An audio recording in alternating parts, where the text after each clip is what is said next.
음주운전 얘기를 좀 해봐야 될 것 같습니다. 술에 취한 60대 남성이 운전하던 차가 인도에서 걸어가던 어린이를 덮쳤습니다. 9살 배승아 양. 만취 상태로, 그것도 사고 현장은 다른 것도 아닌 어린이 보호구역이어서요. 이 음주운전자를 향한 사회적 공분이 꽤 거셉니다. 화면을 좀 만나볼 텐데요.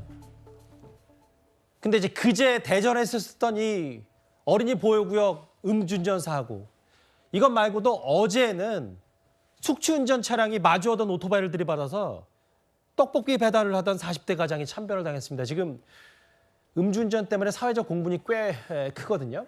네, 음주운전 이거는요. 자기가 취한 상태에서 운전대를 잡아서 사고가 나면 사람이 다치거나 사망할 수 있다는 걸 알고 잡는 거잖아요. 이건 사실은 본인이 운전대를 충분히 잡지 않을 수 있는 일임에도 불구하고 이런 사고가 계속해서 일어나고 가중처벌해야 된다는 여론이 높은데도 불구하고 계속 이런 사고가 반복된다는 것이 저는 너무나 안타깝고 이게 엄벌에 처해야 되는 사안이라고 생각을 하는데요. 지금 대전 이 스쿨존 사고 같은 경우에는 소주 반병 마셨다고 얘기를 했지만 혈중 알코올 농도 0.108%, 만취 상태였고 다음 날까지 조사를 받지 못할 정도였다고 하는데, 처음에 경찰 조사에서는 사고가 기억나지 않는다 이렇게 얘기를 했다가 오늘 영장 실질심사 진행이 됐는데요. 그 전에는 자기가 감속하려고 노력했다 이런 변명을 했거든요. 사실 이것도 영상 지금 보시는 것처럼 감속의 기미가 전혀 보이지 않습니다.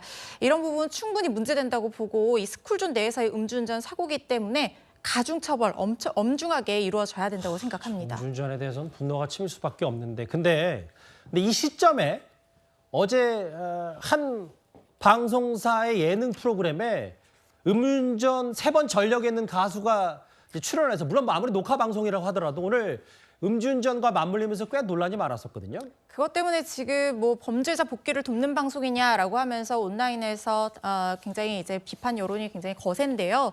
이 가수 같은 경우에는 3번 음주운전을 한 전력이 있었고, 마지막 음주운전에서는 심지어 이 환경미화원을 다치게 만든 그런 전력도 있거든요.